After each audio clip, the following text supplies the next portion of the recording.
నేను ఇవాళ ఈ వేదిక మీద నుంచి ఆ సొల్లు వాగుడు వాగే కేటీఆర్కి సవాలు విసురుతున్నా. బిడ్డ ఇవాళ నేనే ముఖ్యమంత్రి, నేనే పిసిసి ప్రెసిడెంట్ను.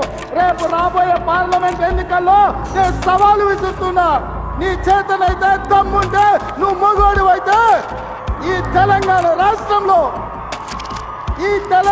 రాష్ట్రంలో బిడ్డ ఒక్క సీటు గెలిచి చూపించు.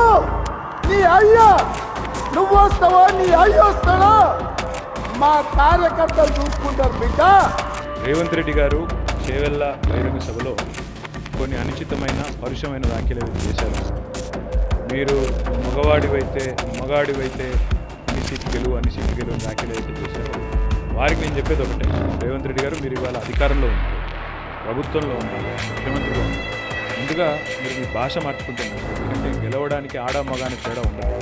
గెలిచేది మగవారైనా గెలవచ్చు, ఆడవారైనా గెలవచ్చు. మరి నేను కూడా అనవచ్చు, మగాడివైతే నువ్వు మరి 2 లక్షల రుణమాఫీ అన్నావు, రుణమాఫీ చేయి, నేను కూడా అనవచ్చు.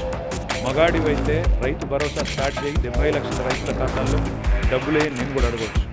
మగాడివైతే మహాలక్ష్మి స్టార్ట్ చేయి, 1,67,00,000 మంది ఆడబిడ్డలు ఉన్నారు, నెలకు 2,500 ఇస్తానన్నావు, స్టార్ట్ చేయి, నేను కూడా అడగవచ్చు. కానీ నేను ఇవన్నీ ఏమనట్లేదు.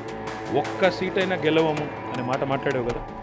నీకు నిజంగానే దమ్ముంటే రేవంత్ రెడ్డి గారు, నేను సవాల్ చేస్తా ఉన్నా, నేను నా సిరిసిల్ల ఎమ్మెల్యే పదవికి రాజీనామా చేసి వస్తాను. నువ్వు నీ ముఖ్యమంత్రి పదవికి, కొడంగల్ ఎమ్మెల్యే పదవికి రాజీనామా చేసిరా. నీ సిట్టింగ్ సీటు మల్కాజ్గిరిలో ఇద్దరం కొట్లాడదాం. ఆ ఒక్క సీట్లోనే తెలుసుకుందాం. మీ రాష్ట్రం అంతా అతలాకుతలం చేయాల్సిన అవసరం లేదు. ఆ ఒక్క సీట్లోనే నేను వస్తాను మా పార్టీ తరఫున, నీ తరఫున నువ్వు రా, నీ కాంగ్రెస్ పార్టీ తరఫున.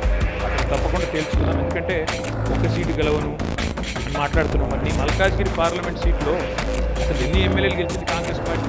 2-0. ఎంతమంది కార్పొరేటర్లు గెలిచారు నీ మల్కాజ్గిరి పార్లమెంట్?